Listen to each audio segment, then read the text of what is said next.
Yan tinatawag na pamanang talento mula sa lolo at tatay ko. Yan, pamana yan, hindi mo dapat italigtan yan. Ayaw rin namin na mawala sa isa sa napamana sa amin ng lolo namin na yun na rin yung hanap buhay namin.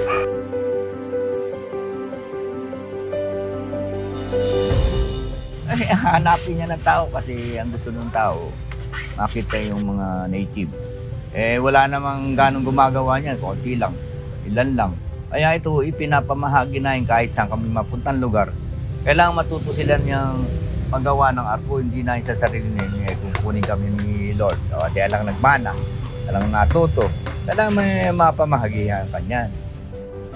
Ako nga pala si Emiliano Amante Elihio, ang anak ng namayapang maestro ng singkaban ni Mang Kiko Elihio. Pati ko sa singkaban ay upang maipamahagi, maipamalas ang aking kakayanan sa paggawa ng larangan ng singkaban. Paggawa ng arko, art yan talaga. Yung imagination mo, palawakan ng pag-iisip yan.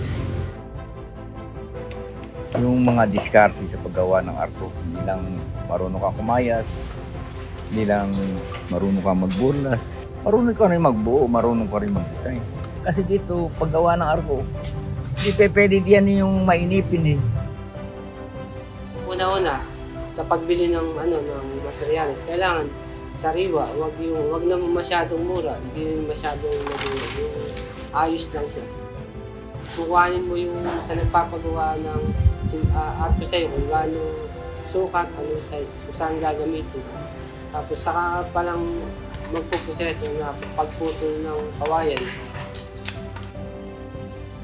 Ako nga pala si Jeffrey Elihio. Ako nga pala yung isa sa Bulacan na gumagawa ng arkong kawayan. Tinuro sa amin ng aming lolo Kiko. Isa sa kasi sa sining ng Bulacan yung arko ng singkaban. Isa sa pinagmamalaki ng Bulacan. Mangyayari ang panahon na magigising tayo na wala na ito kung hindi tayo mismo bilang mga Bulakenyo na siyang nagmamay-ari, no? Or kung saan sa atin nagmula ang mga ganitong klase ng sining ay hindi natin kakalingain. At ang mga ganitong uri ng paksa sa pagsusulat, no, lalo tigit na may kaugnayan sa mayamang kultura ng ating bayan, ay isang napakahalagang kontribusyon sa kaba ng kaalaman ng ating mga kababayan.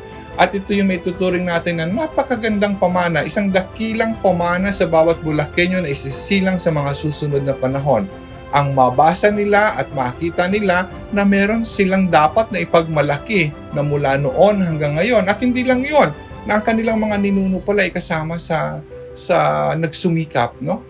Para lamang na may mabasa sila sa kanilang magandang kasaysayan.